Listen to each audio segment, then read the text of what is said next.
আল্লাহ হাদিসে কুরসির মধ্যে জানান, যারা আমার পেয়ারা বান্দাদের সঙ্গে দুনিয়ার জমিনে শত্রুতা রেখেছে, দুশ্মনী রেখেছে, বিরোধী রেখেছে, আমার আল্লাহ তাদেরকে ঘোষণা করে দিয়েছে, ওরে আমার বান্দা বান্দিরে, আমার বন্ধুদের সঙ্গে যারা দুনিয়ায় তোমরা শত্রু করো, দুশ্মনী করো, তোমরা তৈরি হয়ে আসো।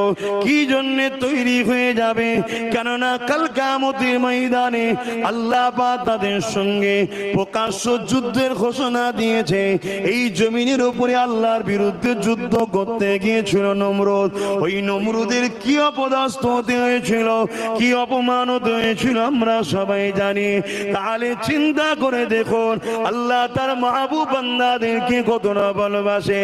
তার মাহবুব বান্দাদের বিরোধী যারা করে, আল্লাহ নিজে থেকে বলছে আমি তোমাদের সঙ্গে যুদ্ধ করব। তরুণেরা আল্লাহর ওলিদেরকে মহব্বত করেন, ভালোবাসে, আল্লাহর ওলিদেরকে পিয়ার করে। কেননা নবী পাকের একটা হাদিস থেকে যে প্রমাণটা পাওয়া যায়, কি প্রমাণটা পাওয়া যায়?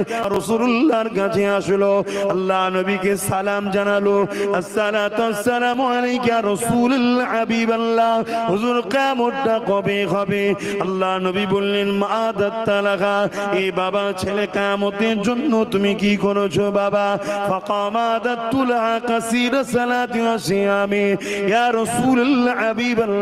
বেশি বেশি নামাজ রোজা করতে পারিনি, ইল্লা তবে আন্নী উহিব্বুল্লাহ ওয়া রাসূলুহু, আমার অন্তরে, আমার কলবে, আমার হৃদয়ে সব থেকে বেশি আল্লাহ ও নবীকে ভালোবাসি। এই কথাটা শুনে নবী কি উত্তর দিয়েছিল শোনে, আল মারউ মা মান আব্বা, দুনিয়ায় যে যাকে ভালোবাসবে সে তার সাথে পরকালে থাকবে। নবী পাকের হাদিস অনুযায়ী আমি আপনি গৌসুল আজমকে মহব্বত করি, হুজুরের সাথে ইনশাআল্লাহ থাকব। আমি আপনি খাজা গরিবে নওয়াজকে ভালোবাসি, ইনশাআল্লাহ আমি আপনি হুজুরের সাথে থাকব।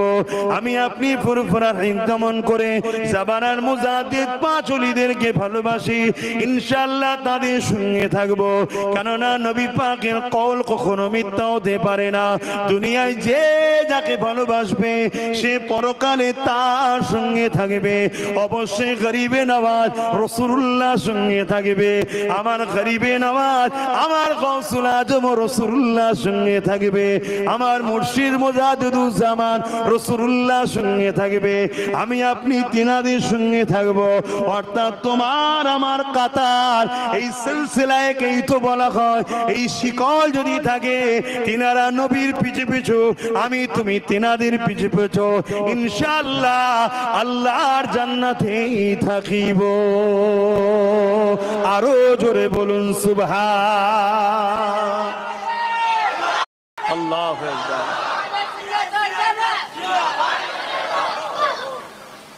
ওই স্লোগান মাহফিলে দেবেন না, ওটা অন্য জায়গায় দেবেন। কথা বুঝে? আমি হারাম বলছি না, আমি চাইছি না, বাস কথা শেষ। ভালোবাসা আমার জন্যই দিচ্ছেন তো, আমি পছন্দ করছি না, ওটা অন্য জায়গায় দেবেন। নারে তাকবীর, আল্লাহু আকবার, দ্বীন ইসলাম, আরো অনেক ইসলামী কি বলে স্লোগান আছে, ইসলামী জলসা, সেগুলো দেন।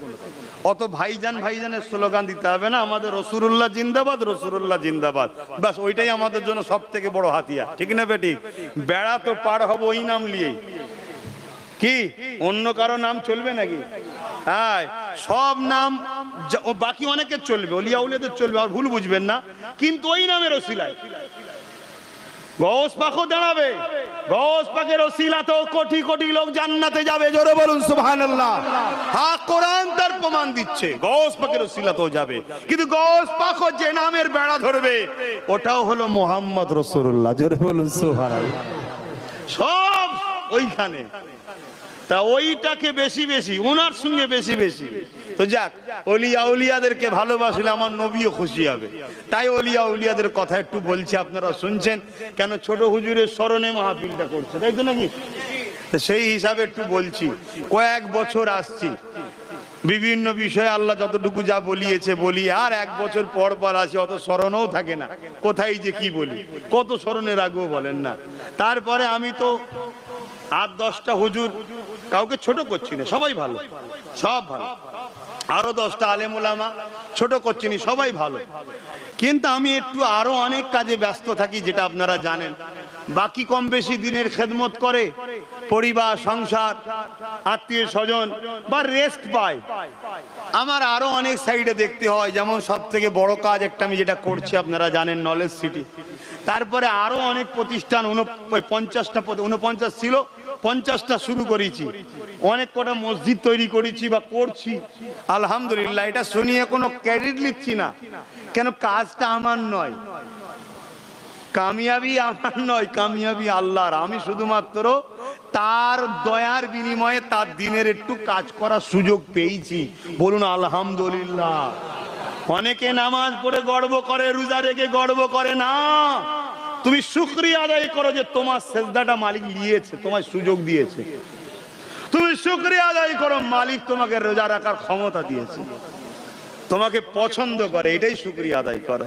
ওসব অত বাহানা দেখিয়ে লাভ নেই। হ্যাঁ, তুমি যদি নবীর প্রেমিক হও, ওই জায়গায় তুমি গর্ব করো, সমাজকে বলো আমার কি আছে জানি না, কোন জিনিস নিয়ে শোনাতে কাউকে চাই না, তবে শোনো আমি মুহাম্মদ রসুলকে ভালোবাসি। জোরে বলুন সুবহানাল্লাহ। এভাবে বুক ঠুকে দুনিয়াকে শোনাও, যদি তুমি সাচ্চা প্রেমিক হও। এটা গর্বের জিনিস, এটা লোককে বলার জিনিস, আমি তাকে প্রেম করি, আমি তাকে ভালোবাসি, এটা বলার জিনিস। বাকি নামাজ পড়েছি, রোজা রেখেছি, এ সব বরবাদ হয়ে যাবে, এগুলো বলার জিনিস নাই। করতে পেরেছি শুকরিয়া আদায় করো, আল্লাহ সুযোগ দিয়ে আলহামদুলিল্লাহ। আর এটা প্রচার করো যে আমি ভালোবাসি। তো যাক ভাই আমার, ওইদিকে আল্লাহ কখনো নিয়ে এলে আলোচনা হবে। আমি যেটা বলছি, নবীকে যারা ইশক করে, আল্লাহকে যারা আল্লাহর রাহে সবকিছু উজাড় করে দেয়, আল্লাহ আল্লাহ আল্লাহ, তারাই তো আল্লাহ ওয়ালা, তারাই তো ওলিয়া ওলিয়া। জোরে বলুন সুবহানাল্লাহ। তাহলে রাসূলুল্লাহর হাদিস, দুনিয়ায় যে যাকে ভালোবাসবে পরকালে সে তার সঙ্গে জান্নাতে যাবে। আসুন এ সম্বন্ধে আরো একটা কথা আপনাদেরকে শোনাই। যেদিন বিচার হবে, বিচার হবে না, হবে না? আল্লাহ পাক কিন্তু বিচারের দিনের অনেক কথা আমাদেরকে জানিয়েছে না, কিন্তু ঘটেছে সেগুলো ঘটবে। আল্লাহ জানে না, জানে না? এটাই তো আল্লাহ, এজন্য তো তিনি আল্লাহ, তিনি সব জানেন। আর যদি না জানতো তাহলে আল্লাহ নয়তো। কথা মাথায় ঢুকছে? আল্লাহ তো তিনি, যিনি সব জানে। কিয়ামতে কি হবে ঘটে না, কিন্তু আল্লাহ জানে, এজন্যই আল্লাহ। আর আমার রাসূল মুহাম্মদ সাল্লাল্লাহু আলাইহি ওয়াসাল্লাম, এজন্যই তিনি নেতা, এজন্যই তিনি নবী। ওই গায়েবের খবরও আল্লাহ নবীকে জানিয়েছে, অন্য কাউকে জানাই না। নবী গায়েব জেনেছে, আমাদেরকে জানিয়েছে। জোরে বলুন সুবহানাল্লাহ। যেমন কিয়ামতের দিনে জাহান্নামকে নিয়ে এসে বাঁধা হবে, এটা হবে না, হবে না? হয়েছে কি কেউ জানেন না? এটা আল্লাহ পাক জানেন, কেন তিনি খোদ মালিক, তিনি নিয়ে আসবেন। আর নবীকে আল্লাহ জানিয়েছেন, কি ঘটনা ঘটবে জানিয়েছে। সেই কিয়ামতে ওলিদের একটা পাওয়ার আল্লাহ কি দেবে, ওলিদের সম্মান কত দেবে, একটু বলবো, যাতে করে আপনাদের মনটা একটু খুশি হয় যে আমরা ওলিদের কথা শুনছি, ওলিদেরকে পেয়ার করছি, এটা একটা ভালো লক্ষণ। কথা বুঝে আসছে কি গো? বলবো না থাকবে? একটু বুঝুন আমার যুবকেরা, আমরা চলার পথে অনেক ভুল করে ফেলছি, অনেক ভুল করে ফেলছি। ওলিয়া উলিয়াদেরকে পেয়ার করুন, ভালোবাসুন।